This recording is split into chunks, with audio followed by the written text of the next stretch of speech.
僕らが率いる未来の巨人がオーナーズリーグ開封動画。今回ですね、この中からまたボックスの中からサンプルを当てていきたいと思います。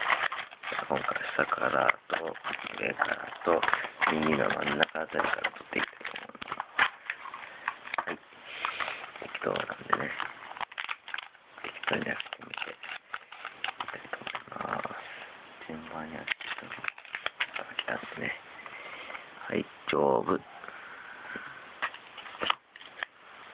森川、そして、はい、これは栗山ですね。すいません、栗山です。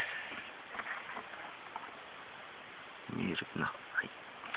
はい。ふたね。阿部欲しかった。山村。はい。で、かわいい。そして、あれ、で、はい。田村ですね。これは3枚目です。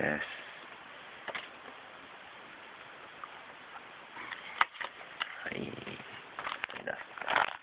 今回のラストのバック目です。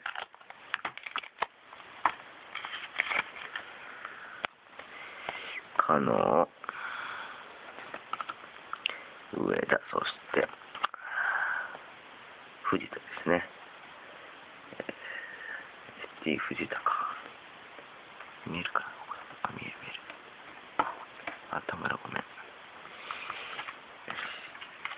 今回の収穫は藤田選手と田村と栗山ですね。ご視聴ありがとうございました。